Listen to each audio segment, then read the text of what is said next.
Oke, Ya. saya lanjutkan.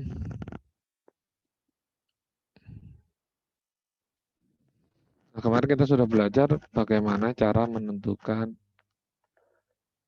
nilai obligasi. Artinya secara konsep sama kayak menilai dengan pendekatan pendapatan. Kenapa? Karena obligasi menghasilkan pendapatan. Nah, kalau kita bicara properti juga menyebutkan obligasi saham itu merupakan bentuk dari properti. Properti tidak berwujud karena kepemilikan kita itu tidak berwujud pada perusahaan. Kalau bicara saham, nah oleh karena itu pendapatan yang menghasilkan properti yang menghasilkan pendapatan, maka nilainya merupakan fungsi dari pendapatan itu. Caranya gimana mengkonversi pendapatan menjadi sebuah nilai. Nah, coba bisa diulang kembali. Kalau kita bicara menilai, maka perlu mengetahui data sumber, gitu ya. Properti apa data sumber yang Anda butuhkan sehingga menjadi nilai, kesimpulan nilai atas sebuah properti yang Anda nilai. Nah, sekarang kita bicara penilaian obligasi, maka sumber apa yang Anda perlukan, data apa yang Anda perlukan untuk mendapatkan nilai obligasi. Silakan.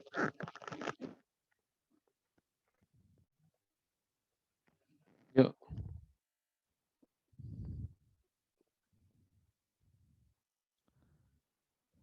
Putih Lenggo Febi ini yang nampak di sini di layar saya. Ya, apa Mbak data yang diperlukan ketika Anda ingin mengetahui berapa nilai sebuah obligasi?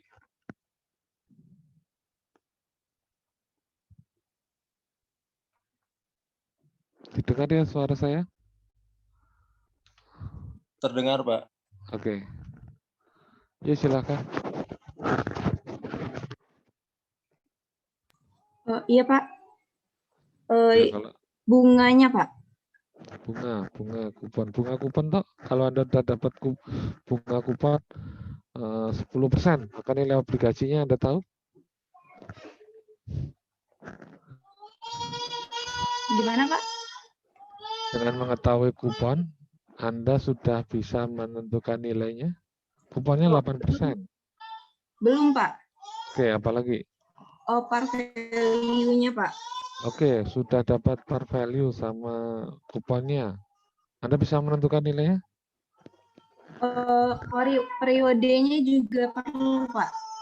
Oke, periode sebagai bentuk aliran pendapatannya. Kalau bicara pendapatannya berdasarkan kupon yang dikalikan dengan parnya. Berapa kali menerima kupon, pembayaran kupon tergantung periodenya. Nah, kemudian sudah cukup itu? 20 Belum tahun Pak. namanya. Apalagi? PV pokok dan PV kuponnya juga Pak. PV pokok, PV kupon itu metode untuk mengkonversi prinsipal dan pendapatan dari kupon menjadi nilai. Cukup itu?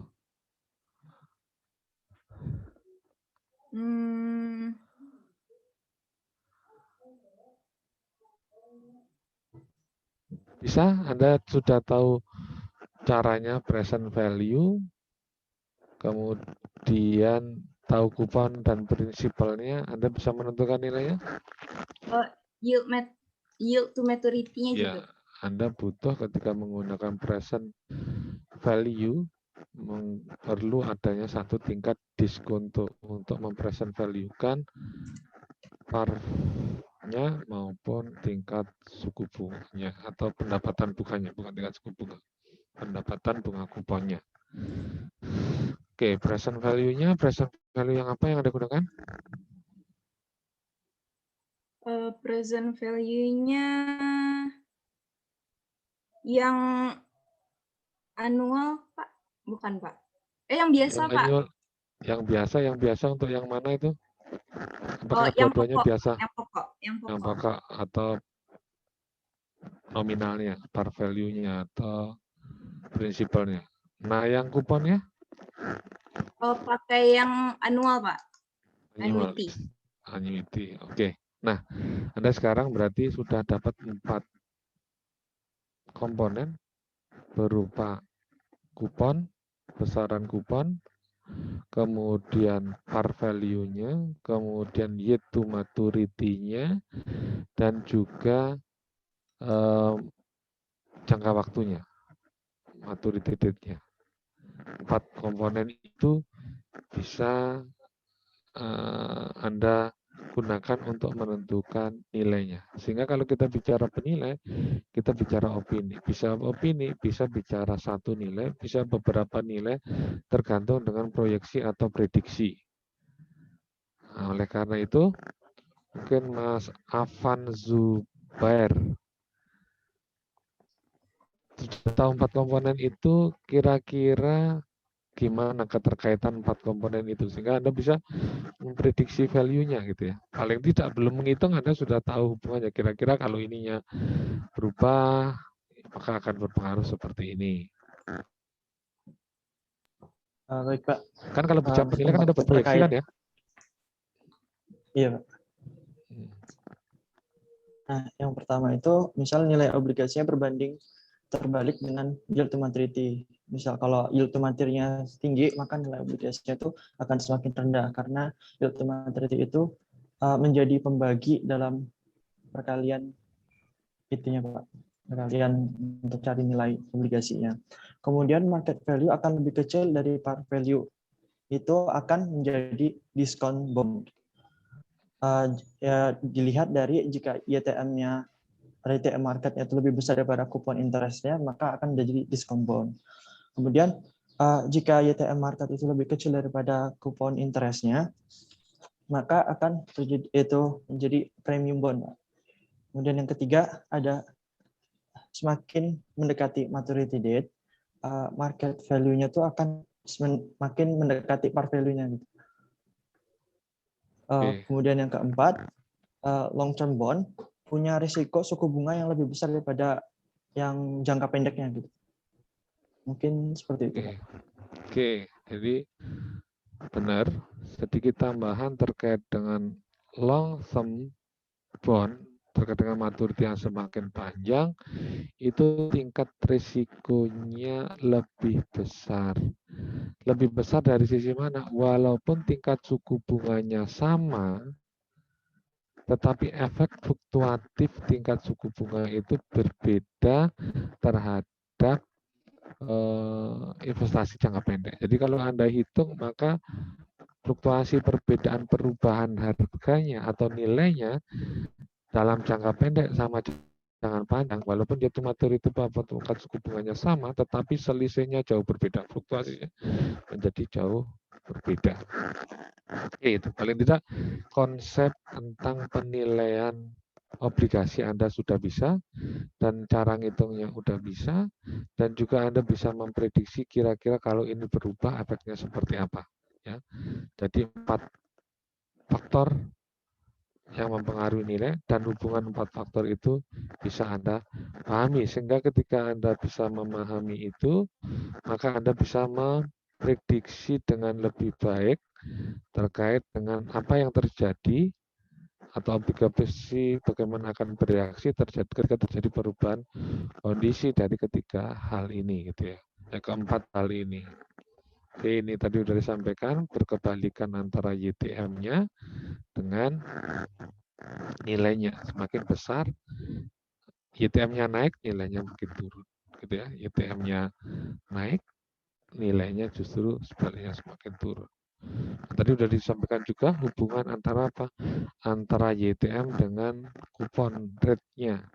Ketika kupon rate-nya lebih rendah dari YTM-nya, maka harganya dijual dalam diskonto. Begitu juga sebaliknya akan dijual dalam premi ketika YTM-nya lebih rendah dari interest-nya. Oke, mendekati jatuh tempo, maka nilainya mendekati par, karena pada saat jatuh tempo yang terima parnya. Kalaupun Anda beli mendekati jatuh tempo, nanti yang Anda peroleh, yang Anda ambil ya lebih banyak kontribusi parnya daripada bunga kuponnya. Ini mau 12, mau 15, mau 9, yaitu maturity-nya dengan tingkat suku bunga base 12, maka di periode tahun ke-6 pun ya, ini grafiknya, dan yang terakhir tadi, bond itu akan dipengaruhi oleh tingkat suku bunga, ya. Namun demikian, ketika jangka panjang, maka fluktuasi harganya itu lebih berfluktuasi dengan tingkat suku bunga yang relatif yang sama, tapi mereka akan jauh perubahannya nih. Semakin besar pada tingkat suku 15 dan 9, yang 15 aja Anda lihat, kalau 5 tahun cuma minus 10, diskontonya 10% dari nilai base ketika YTM sama dengan interest kuponnya. Tetapi ketika lebih lama, maka minusnya juga 19. 7 pada base-nya sama, 12 dan 15. Begitu juga untuk yang 9%, premiumnya bisa sampai 30% untuk 30 tahun, sedangkan yang 5 tahun cuma 11,7. Oke, ini sedikit Anda nanti bisa baca sendiri beberapa jenis kupon atau bond gitu ya. Ada yang zero kupon, artinya tidak memberikan pembayaran kupon secara periodik. Nah, biasanya kalau model seperti ini berarti kita tidak mendapat annual periodik. Gimana untungnya ya? Mungkin salah satunya dijual biasanya lebih murah, penjualannya di bawah par. Junk bond, Anda kemarin sudah belajar terkait dengan rating berdasarkan risiko obligasi perusahaan yang disandingkan dengan spread terhadap Sun untuk menentukan YTM. Dari situ juga kita belajar bahwa semakin ke bawah, semakin berisiko. Ketika semakin berisiko, maka tingkat yield-nya semakin tinggi. Nah, itu biasanya saham-saham seperti itu dikenal dengan junk bond. Ada floating rate bond. Ya, artinya tingkat suku bunganya tidak cuman annual seperti yang kita flat annual atau semi annual dengan besaran yang tetap, tapi berubah-ubah tergantung dengan perjanjiannya. Convertible bond yaitu yang bisa dikonversi, biasanya dikonversi dalam bentuk saham perusahaan. Oke, kita lanjutkan bahwa tadi sudah disampaikan ada keterkaitan antara interest dan yield maturity. Artinya interest merupakan bagian komponen di dalam perusahaan menentukan tingkat tingkat obligasi pada harga berapa dengan kupon berapa gitu ya. Artinya harapannya kalau kita minimal lah, kalau kita bicara berinvestasi, kita menginginkan tingkat return kan gitu. Nah, tingkat return-nya apakah akan memberikan harapan? Kalau konsep investasi kan kita berinvestasi nanam duit, harapannya uang kita itu beranak pinak sehingga di periode yang akan datang mempunyai daya beli yang lebih besar dari yang sekarang karena peningkatan return tadi gitu ya. Nah, kalau umpamanya ternyata besarannya return yang kita peroleh itu lebih kecil dengan kondisi misal inflasi, ya artinya nggak ada apa-apanya dong Anda melakukan investasi selama ini, apakah itu bentuknya nabung dan segala macam termasuk obligasi. Tadi ketika obligasinya kuponnya lebih rendah dari tingkat inflasi, bisa jadi tidak ada artinya gitu ya, sehingga Anda akan memutuskan kalau dari kacamata investor apakah saya akan minat kuponnya segitu gitu ya. Belum lagi risiko-risiko yang ditanggung oleh siapa? Ditanggung oleh investor obligasi. Oke. Jadi bond price itu bervariasi kebalikan dengan interest rate. Oleh karena itu kita harus memahami terkait dengan faktor-faktor apa yang menentukan nilai tingkat bunga itu. Nah, sebelum kita bisa memahami hal-hal apa yang dipertimbangkan di dalam menentukan besarannya tingkat bunga, maka kita harus memahami dulu ini bunga yang mana sih sebenarnya yang kita omongin itu ya. Bunga real atau bunga nominal. Anda sudah belajar ekonomi makro, harga nominal dan harga real. Nilai nominal, nilai real. Sudah belajar itu kan di mana? Di ekonomi makro. Udah dapat ekonomi makro belum? Sudah, Pak. Sudah, Pak. Apa bedanya kalau ada kata real itu biasanya? Kalau real sudah disesuaikan dengan inflasinya, Pak. Artinya sudah bersih dari inflasi gitu ya? Iya. Sudah mempertimbangkan inflasi gitu ya. Jadi harapannya, oh kalau kena terkikis inflasi itu berapa? Jadi artinya kalau kita bicara inflasi atau kita bicara interest rate, itu nanti ada satu faktor yang dipertimbangkan terkait dengan inflasi. Inflasi kenapa dipertimbangkan? Karena dia merupakan satu bentuk risiko. Risikonya berbentuk apa? Kikisan atas. Kalau Anda kena inflasi itu yang dikikis sebenarnya apa sih? Kalau Nilai Anda uang. kena nilai uang, ketika nilai uang Anda turun itu efeknya ke Anda apa? Naikkan harga. Iya tahu, kenaikan harga, efek dari inflasi kenaikan harga. Daya beli, Pak. Oke, purchasing power Anda sebenarnya yang jadi masalah. Dulu 1.000, sekarang dapat satu pisang goreng di masa yang akan datang karena inflasi dapatnya mungkin cuma setengah pisang goreng gara-gara inflasi. Jadi yang menjadi permasalahan utama resikonya adalah purchasing power Anda, daya beli Anda menjadi taruhan, padahal harapan investasi Anda itu kan uangnya beranak pinak mempunyai daya beli yang lebih bagus. Sehingga ada istilah nominal interest rate dan real rate. Artinya kalau bicara nominal atau quote, interest rate itu yang belum mempertimbangkan penyesuaian atas inflasi. Kalau real sudah mempertimbangkan atas inflasi. Nah ini menjadi penting nanti ketika kita bicara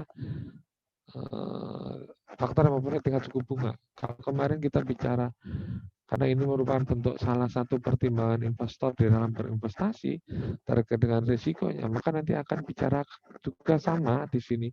Kayak kemarin berbicara CAPM terkait dengan risk free. Nah, pertanyaan kemudian risk free ini apa bedanya risk free dengan real risk free gitu ya. Nanti ada begitu. Nah, itu perlu kita pahami sehingga kita akan bisa lebih bagus tahu faktor-faktor yang mempengaruhi nilai, faktor-faktor yang mempengaruhi tingkat suku bunga. Nah, ya kalau bicara real kita sudah kompensasi adanya inflasi, maka real rate itu sama dengan nominal yang belum kena inflasi dikurangi dengan inflasi. Nah, ada satu hubungan gitu ya antara nominal rate dengan real rate. Rumus aslinya adalah di atas. Silahkan Anda baca bagaimana transformasi rumus ini sehingga menjadi ini gitu ya. Ada gitu. Dalam konteks ini kita akan memanfaatkan ini, rumus terakhir ini untuk menentukan kalau saya umpama menabung saat ini gitu ya. Supaya saya bisa mendapatkan purchasing power yang lebih dari sekarang, walaupun ada inflasi, Mama, saya uang Rp1 yang saya pegang saat ini akan saya tabung dengan asumsi ada inflasi umpamanya 5%. Namun dengan inflasi 5% itu, ketika 1 tahun kemudian, saya masih bisa membeli dari $1 yang sekarang dapat membeli 1 buah barang menjadi dapat membeli 1,2 barang. Lebih 0,2 barang. Dari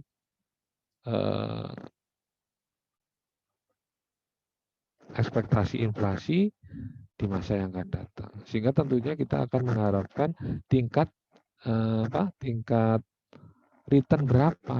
Tingkat return yang setelah adanya inflasi, artinya menambah. Berarti kita bicara nominal. Berarti kita menabung di bank, tingkat sukunya bunganya berapa? Kan bank itu lebih cenderung pada suku nominal kan? Kita tidak bicara real. Cuman kalau kita ingin tahu ya kita harus pertimbangkan. Saya itu sebenarnya daya beli saya tergerus atau tidak. Jadi secara rumus seperti itu, kalau nominal ya sama dengan real plus inflasi kan, karena kemarin tadi real nominal kurang inflasi, ini di masing-masing sisinya ditambah 1, nanti tertransformasi, silakan Anda baca.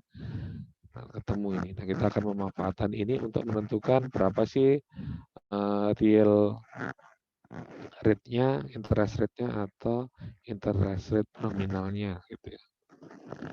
Ini contoh, diasumsikan saat ini Anda mengharapkan inflasi menjadi 5% gitu ya, masa yang akan datang.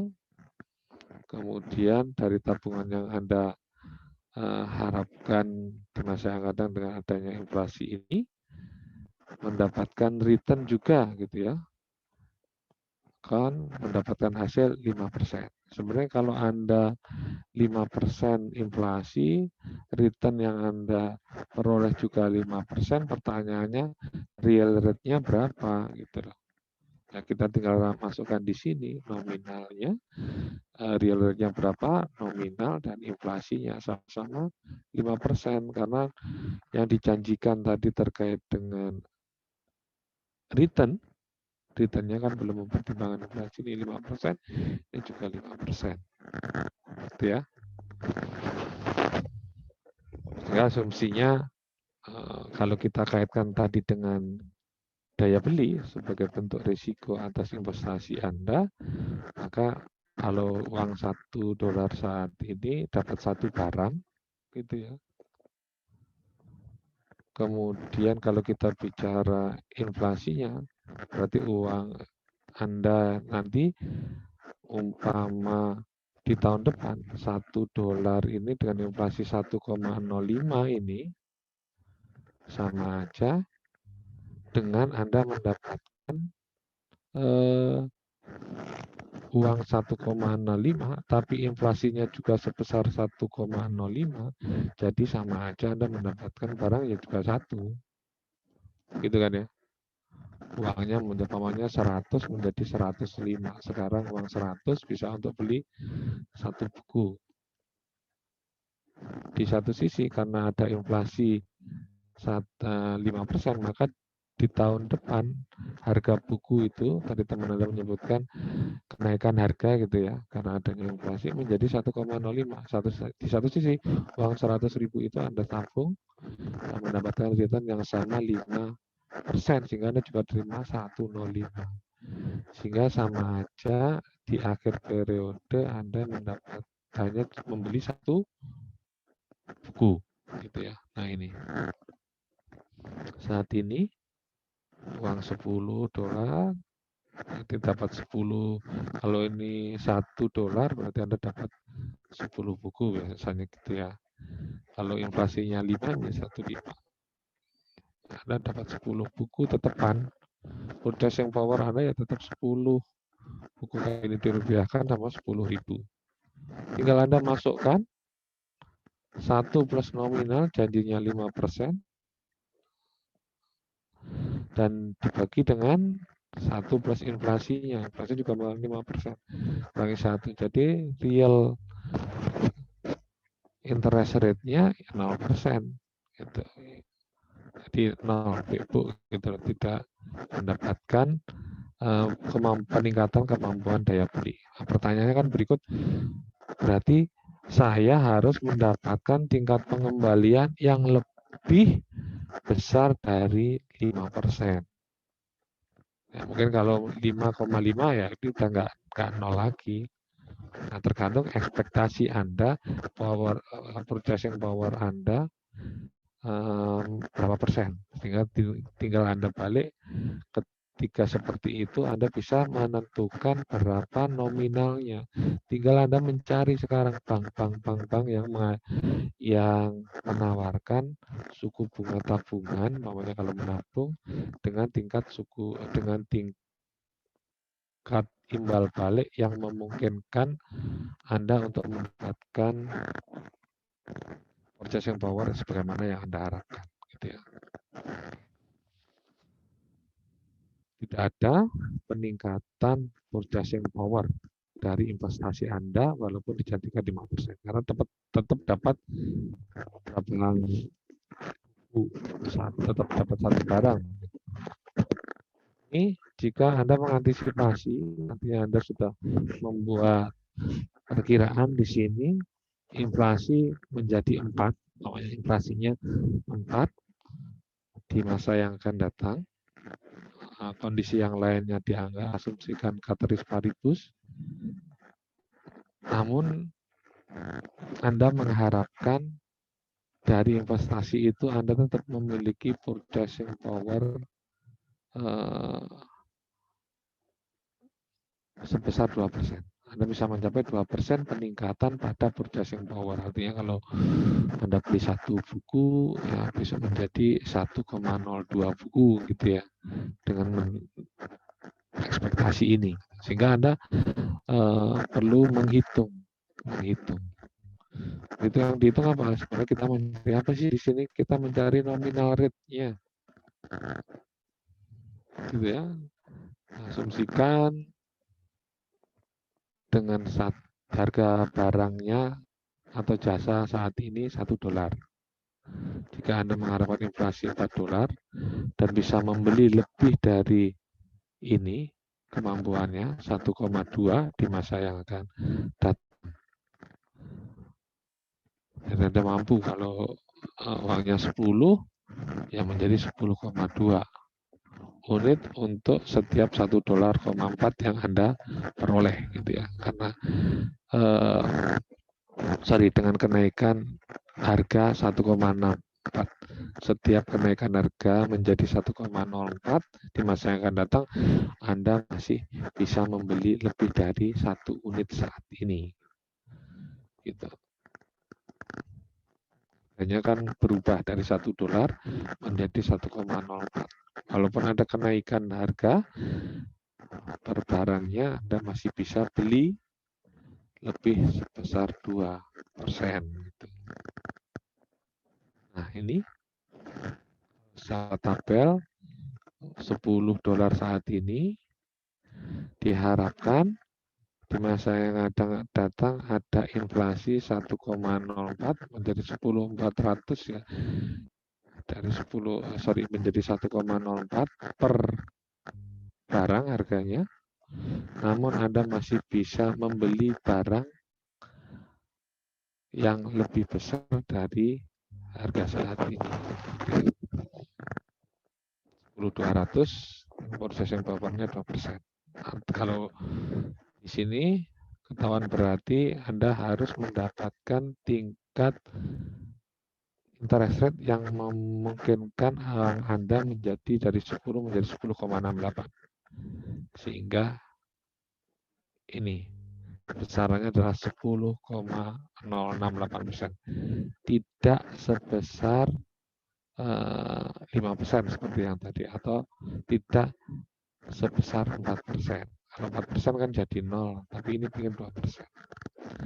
Lagi ke rumus yang ini, nominal rate 1 plus ini tinggal dimasukkan aja, real, ya, ditambah inflasinya, ditambah 0,2. 0,2 itu adalah realnya, sesuai dengan purchasing power Anda, kemudian dikalikan dengan tingkat inflasinya, ketemulah 6,08. Jadi berangkat dari rumus yang pertama tadi.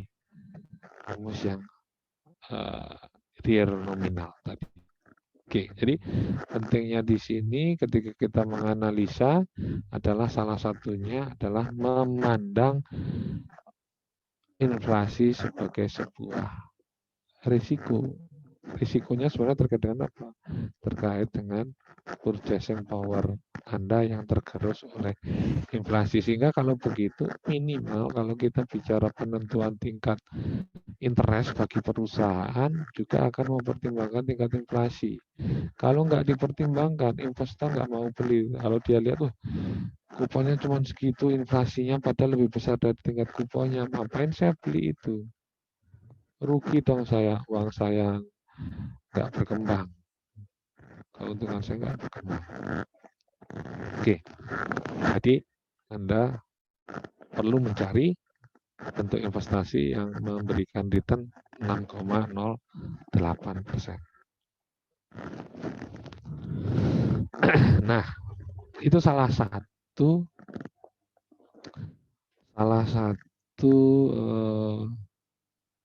bagian yang dipertimbangkan yang menjadi komponen penentu terkait dengan nominal interest rate.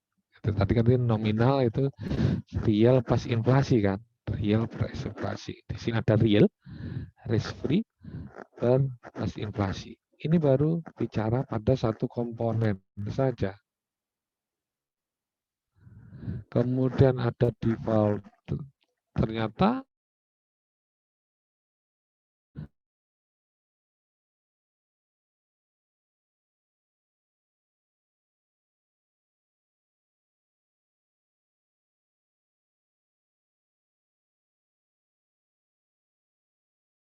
interest itu juga mempertimbangkan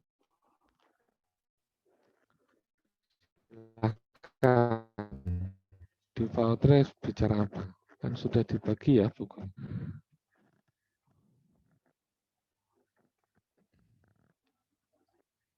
Ditunjuk. Siapa yang belum? Mas Helmi Ridho. Silahkan.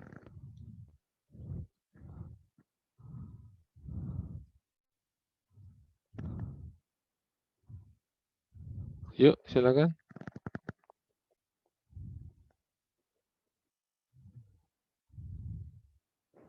Mana ada nggak Mas Helmi Ridho?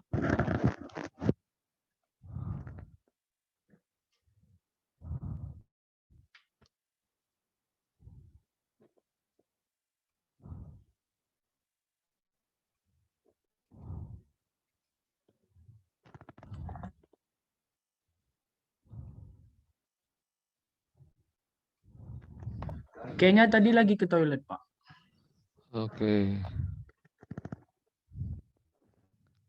Mas Vincentius Prawira. Ya, Pak. Ya.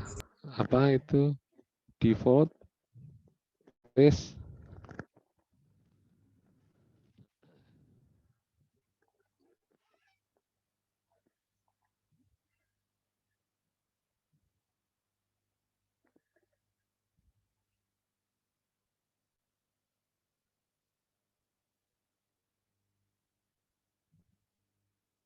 Default risk apa?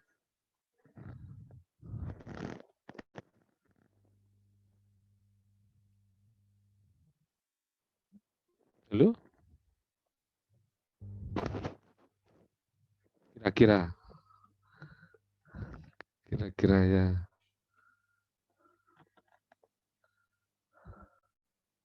Ada yang bisa bantu?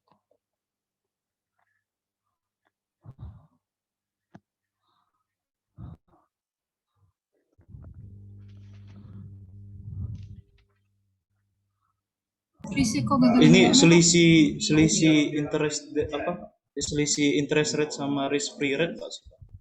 Yang default risk.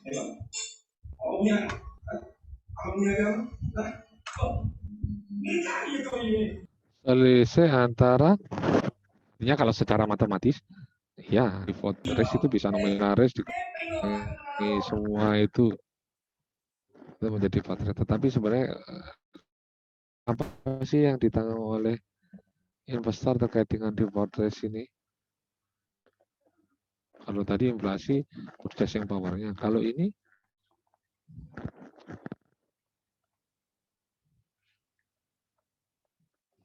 ya default, gagal. Apa yang gagal? Janjinya apa? Bayar kupon. Obligasinya, Pak. Risiko kegagalan bayar obligasi. Iya, membayar apa ya? Membayar kuponnya dan prinsipilnya. Kemungkinan, terutama untuk siapa? Untuk yang obligasi pemerintah atau obligasi swasta gitu. Nah, tentunya kita akan bicara obligasi swasta, kan obligasi bisa pemerintah swasta. Nah, ini bisa terkait dengan swasta. Kemudian maturity risk premium tadi udah di awal bahwa risiko terkait dengan apa kemampuan predictable, reaksi terhadap terkait dengan suku bunga ketika semakin panjang maturitasnya, maka perubahan harganya semakin berfluktuatif. Dan satunya liquidity risk. Mudah tidaknya bahasa gampangnya dikonversi menjadi uang, dijual gitu ya. Nanti kalau kita bicara penilaian bisnis ada suatu diskonto mengurangi nilai atas indikasi nilai yang kita peroleh di saham karena liquidity risk tidak mudah untuk dijual belikan berbagai faktor penyebab. Begitu juga obligasi. Nah, kalau kita bicara begitu, kita bandingkan, ini bicara secara keseluruhan konteks obligasi, pada obligasi ada obligasi pemerintah, ada obligasi perusahaan.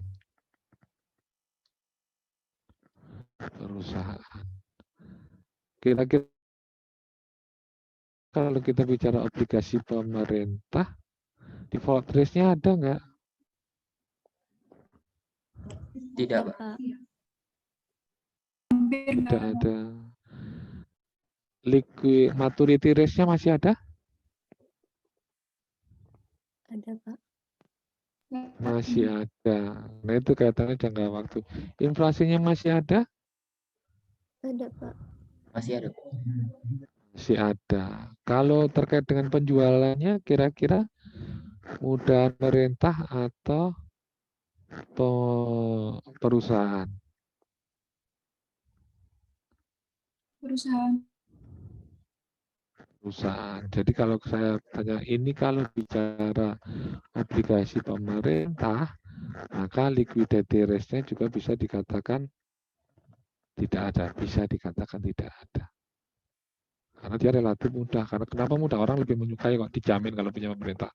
Kalau dijual relatif lebih gampang karena orang melihat tidak berisiko. Orang lebih suka secara umum lah, walaupun ada risk taker, tapi kalau melihat risiko itu pada umumnya orang menghindari risiko. Sehingga kalau begitu bisa kita lihat di sini, kalau bicara obligasi pemerintah, faktornya lama mempengaruhi ke sini. Dan juga terkait dengan maturity-nya. Sehingga kalau begitu kita bicara kemarin spread, ketika bicara tentang YTM, yang didasar YTM kemarin yang didasarkan pada spread antara pemerintah dengan obligasi perusahaan, berarti selesainya di mana obligasi perusahaannya ini yang menjadikan kenapa kemudian ada spread antara tingkat suku bunga obligasi bond dengan obligasi pemerintah dengan obligasi perusahaan, spreadnya menjadi YTM yang ditunjukkan dengan risiko kan. Kalau bicara quality rating, sehingga bicara spreadnya itu merujuk kepada ya ini lebih ke perusahaan. Oke, inilah kenapa kemudian ada spread terhadap obligasi pemerintah. Karena obligasi pemerintah dua hal ini tidak ada. Nah, sekarang kalau kita bicara kemarin CAPM ada risk free. Nah, di sini ada real risk free. Apa bedanya real risk free dengan risk free? Bedanya di mana? Risk free yang mana? Risk free yang mana?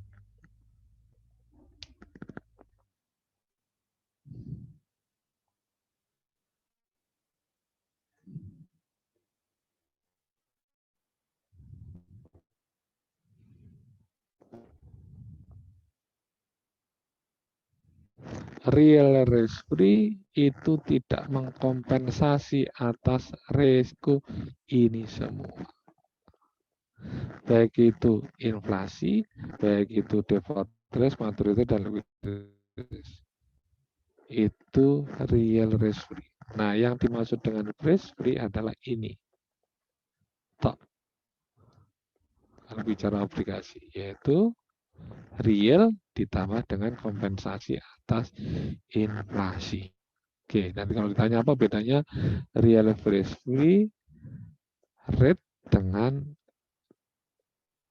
risk free rate di dalam penentu bunga obligasi. Nah, balik lagi ke obligasi pemerintah, sehingga kalau kita bicara terkait dengan pergerakan antara tingkat suku bunga dan akan mempengaruhi pada tingkat suku bunga terkait dengan pemerintah, yaitu lebih cenderung dari sini. Karena dia tidak mungkin gagal bayar dan tidak mungkin, bisa dikatakan tidak mungkin susah untuk dijual, sehingga yang lebih berpengaruh adalah ini dan ini. Dua hal ini. Oke, ya. Kita secara rumus tadi, rumus 95 itu ada komponen inflasi, kegagalan, maturity premium, dan juga liquidity. Ini kalau terkait dengan obligasi perusahaan.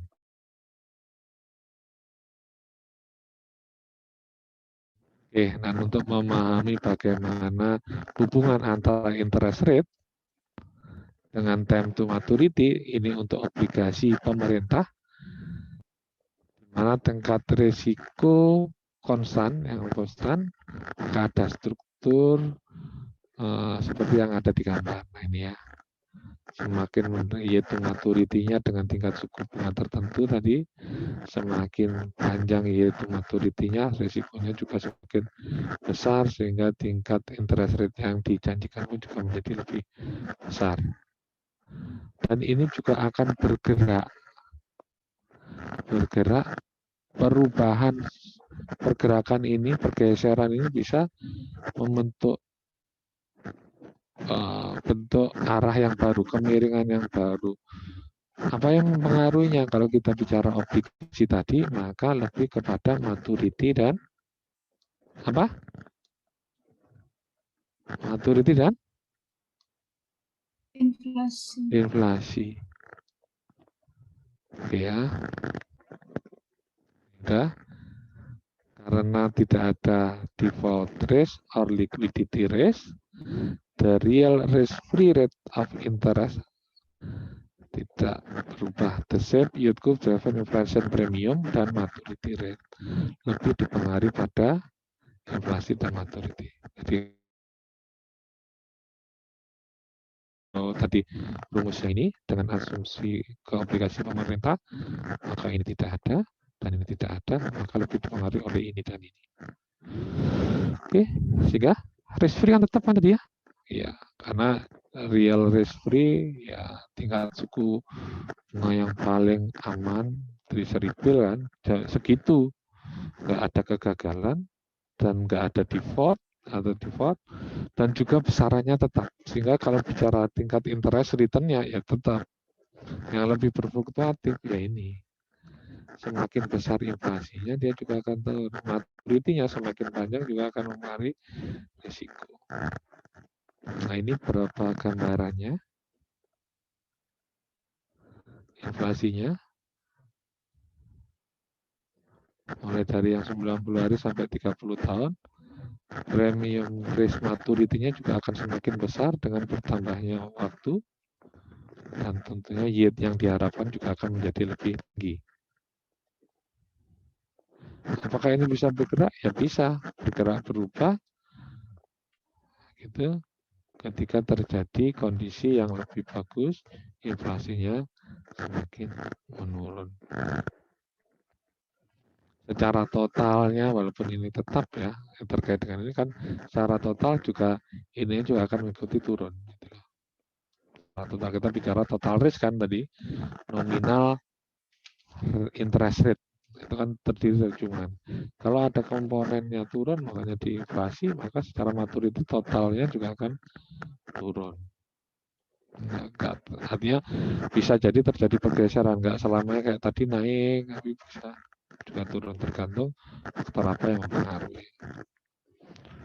Upward sloping but can assume differentiate downward sloping. Jadi penjelasannya seperti itu tadi. Faktor tertentu dia bisa juga menjadi turun. Ini beberapa interest rate for government securities, pergerakannya, slope-nya dari tahun 2000, 2001, dan 2000. Dan Anda sudah tahu apa faktor-faktor yang mempengaruhinya. Kenapa bisa naik, kenapa bisa turun. Oke, itu terkait dengan interest. Intinya apa? Kalau kita bicara nominal interest, maka ada risk free.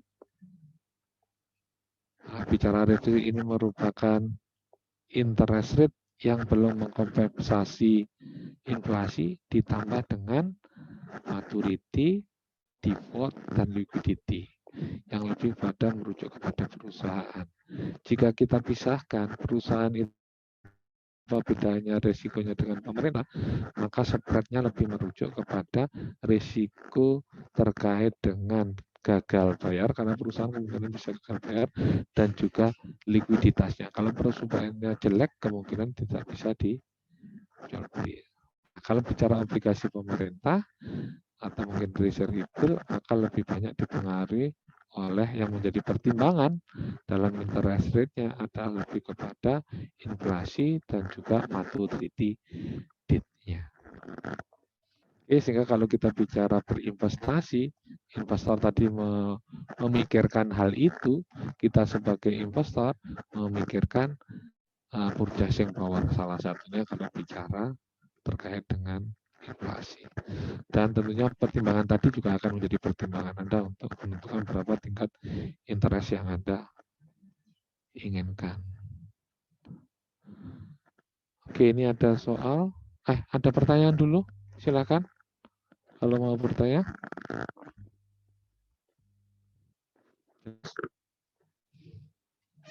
Bapak izin Pak. Iya, silakan Mbak. Nah, saya masih kurang paham tadi perbedaan antara real risk free dengan risk free Pak. Oke. Lagi Makasih, sini, Pak. nah ini. Saya hilangin.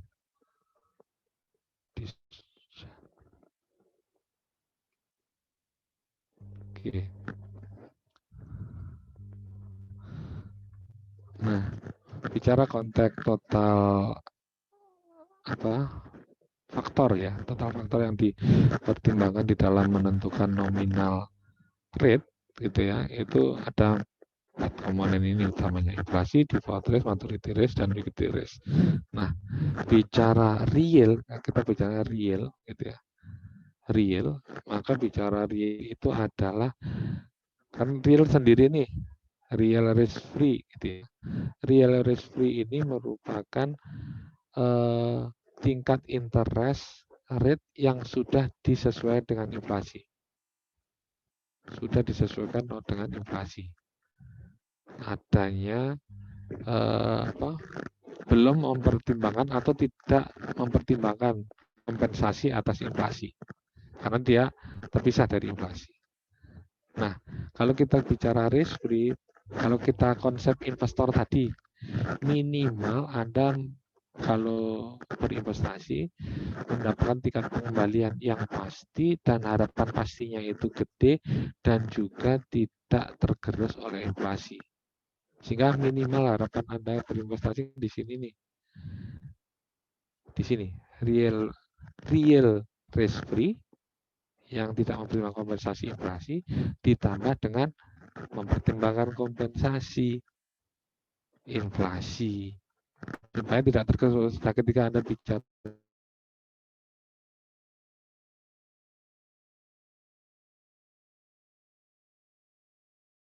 risk free yang belum mencari purchasing power, maka Anda disebut real risk free plus inflasi yang sudah mempertimbangkan kompensasi inflasi, itulah disebut dengan risk free. Jadi minimal tingkat pengembalian yang diharapkan oleh investor terkait dengan interest adalah real risk free plus inflasi. Itulah yang dinamakan dengan risk free, harapan minimal yang harus Anda. Dengan kayak saham kemarin, minimal Anda harus mendapatkan risk free kan. Nah, risk free itu sebenarnya real risk free ditambah dengan tingkat inflasi supaya Anda tetap memiliki purchasing power atau minimal 0 lah, supaya tidak tergerus oleh inflasi. Bisa dipahami, Mbak, bedanya real risk free yang tidak mempertimbangkan kompensasi inflasi dan risk free itu ditambah dengan inflasi. Karena minimal Anda kalau mengharapkan pengembalian atas return, ya itu yang paling aman, tetapi besarannya juga tidak akan tergerus inflasi. Oke. Plus kalau kita identikan dengan saham ada premiumnya ini premium yang risiko yang melekat dengan investasi di obligasi apa? Default, maturity, liquidity. Pertanyaannya kemudian ini obligasinya siapa? Pemerintah. Lah kalau pemerintah kan nggak ada default dan liquidity, ini berarti ya ditambah risk premiumnya ibaratnya maturity risk-nya. Kalau perusahaan, wah itu ada tambahan lagi selisihnya apa? Tambah default risk dan liquidity risk. Gitu. Oke, bisa dipahami? Bisa, Halo? Pak. Terima kasih, Pak. Oke, silakan yang lain.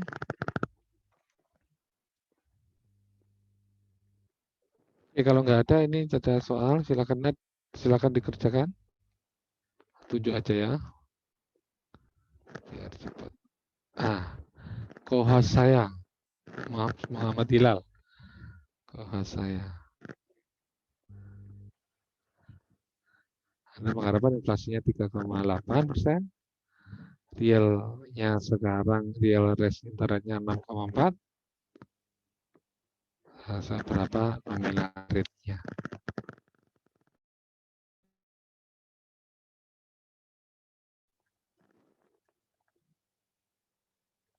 Hilal masih ada? Halo? Ya, Pak. Sudah, Pak. Oke. Anda suruh tanya berapa nominalnya. Tinggal masukkan rumus yang tadi, yang nominal sama dengan real ditambah nominal ditambah kali real sama nominal dikurangi 1 ya, kalau nggak salah gitu. Dari rumus itu Anda turunkan.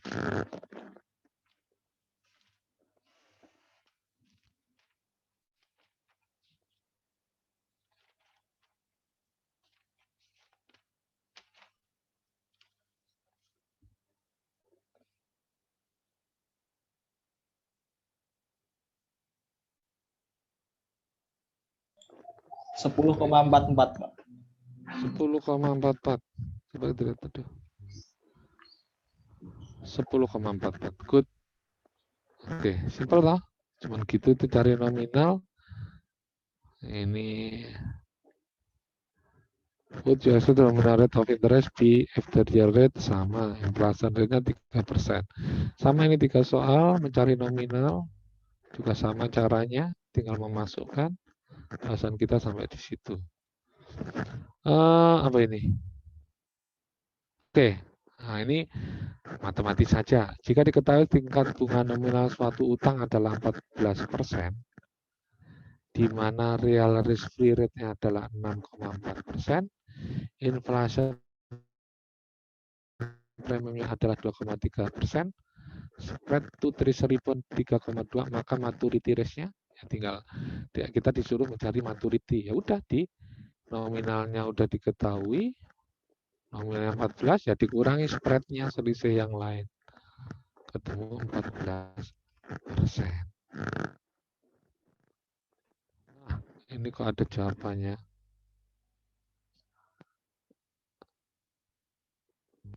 Oke, ini contoh lagi. Ari ingin menginvestasikan dana 5 juta dan barang mendapat imbal hasil real sebesar 3,5. Jika diperkirakan tingkat inflasinya 2,5, berapa tingkat bunga nominal? Sama ya, kayak gini. Artinya kita sudah mempertimbangkan supaya kita mendapatkan hasil real 3,5. Kita masih bisa mendapatkan purchasing power yang lebih tinggi walaupun ada tingkat inflasi 2,5. Real kemampuan kita 3,5 walaupun ada inflasi 2,5. Maka tingkat return-nya harus lebih besar dari itu. Berapa ya? 6,4. Caranya masukkan ini. Sama rumusnya cuma itu satu. Yang penting kita tahu konsepnya, kita ini sekarang mencari real atau kita mencari nominal. Oke. Ini sama. Ini disuruh menghitung purchasing power-nya. Purchasing power-nya. Tono memiliki uang 1 juta yang akan diinvestasikan dengan imbal hasil 5,5%. Jika kita tingkat inflasi 3%, berapa peningkatan daya beli realnya? Ya, dari rumus yang tadi sebenarnya tingkat daya beli real bisa kehitung dari 1 plus nominal dibagi 1 plus purchasing power, kenaikan purchasing power yang diharapkan, gitu ya, berdasarkan inflasi sini. Dengan adanya inflasi di sini 0,3 dikurangi dengan 1, ketemu 243. Atau bisa Anda hitung dengan selisih antara uang Anda dengan return yang diharapkan 5,5 dan juga adanya inflasi, selisihnya berapa, Anda bagi dengan uang Anda berdasarkan inflasi.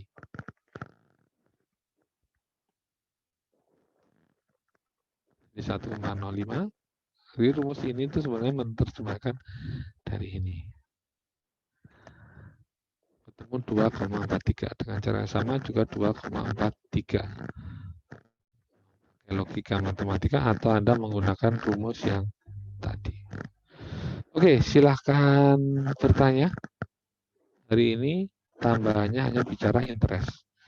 Yang penting adalah konsepnya terkait dengan apa yang dipertimbangkan di dalam menentukan interest itu. Artinya dari kacamata investor, risiko apa yang dipertimbangkan baik oleh investor maupun oleh penerbit. Kalau bagi penerbit ya supaya ini menarik sehingga laku obligasinya. Kalau nggak menarik, ya nggak laku obligasinya. Oke, paham?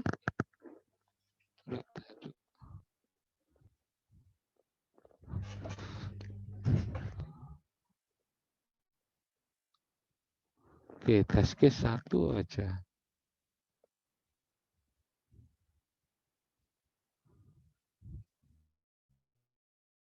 Enggak apa mas ini nak. Reski milenial sih. Reski ada? Iya Pak. Oke. Mbak ini ya? Iya Pak. Kirain cowok. Oke. Coba Anda jelaskan perbedaan antara risiko obligasi pemerintah dengan risiko obligasi perusahaan dikaitkan dengan faktor yang dipertimbangkan di dalam menentukan tingkat suku bunga ya.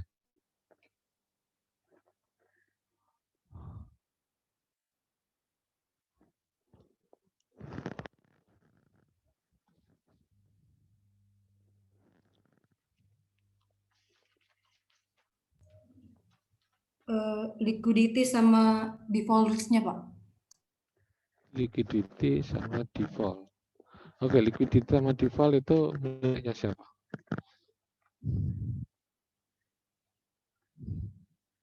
Misalnya Kalau pemerintah atau yang punya pemerintah perusahaan? itu, kalau yang pemerintah 0, Pak. Kalau yang perusahaan itu masih ada, Pak, default risk-nya. Oh, defaultnya masih ada. Sehingga kalau menentukan obligasi perusahaan, apa aja yang dipertimbangkan?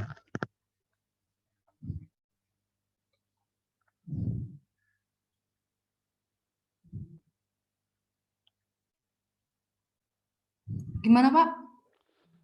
Kalau menentukan interest rate terkait dengan obligasi perusahaan, apa aja yang dipertimbangkan kalau begitu?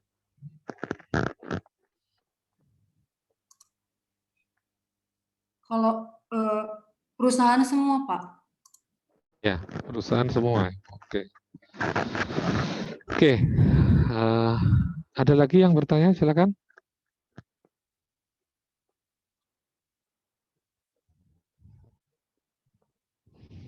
Oke.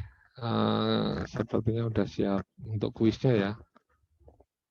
Oke, sebentar. Stop share.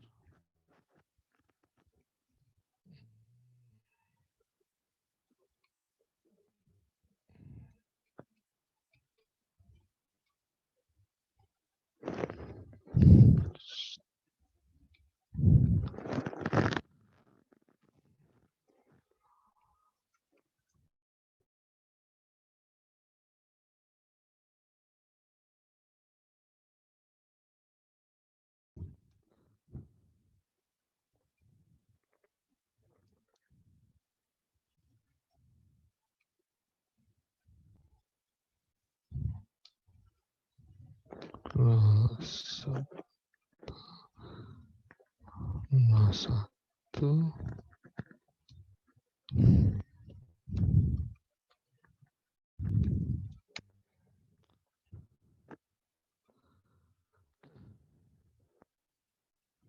Silakan kalau masih ada yang mau ditanyakan.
Oke, sekarang kita share.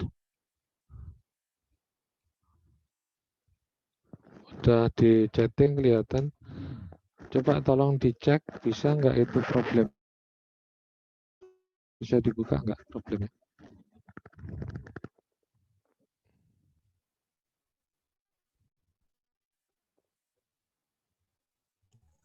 Bisa dibuka, Pak. Ya. Oke, silakan dikerjakan sampai 1:06 lah. 1:06. Ada kuliah jam 2. Baik, Pak. Mohon izin Pak, ngingetin untuk absen di portal Pak. Ya. Absen di portal. Oh ya, Mbak, saya cek dulu. Terima kasih. Mas Aljeris Daniel, ada? Hadir, Pak. Tadi mau absen, portalnya ngedown, Pak. Oke. Dalilah Ulia Faisal. Hadir, Pak.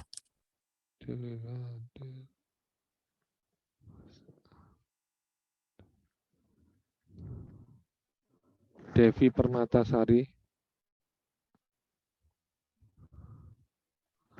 Hadir, Devi Pak. ada? Hadir.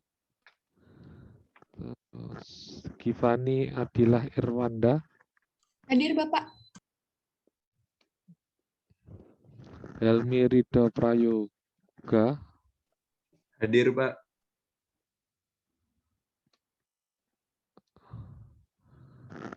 Hilal Farohi, Hadir Pak. Oke, Muhammad Amirul Husain, Hadir Pak. Raihan Maulida Sandi, Hadir Pak.